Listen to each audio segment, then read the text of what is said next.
Welcome to Multi-Bagger Stock Ideas. Today I am discussing about Danish Power. Danish Power came with an IPO price of rupees 380 in October 2024.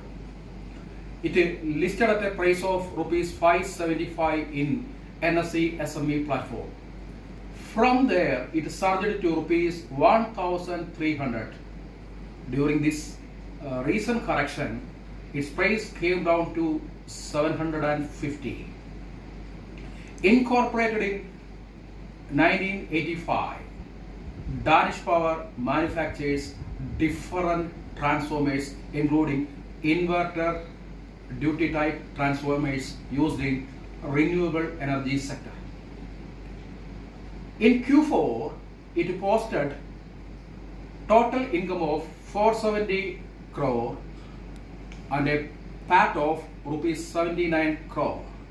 Its peer transformers and rectifiers turned 1 lakh rupees into 1.8 crore in just 5 years. Also, Silchar Technologies, another transformer manufacturing company, also turned 1 lakh into 1.7 crore in just 5 years.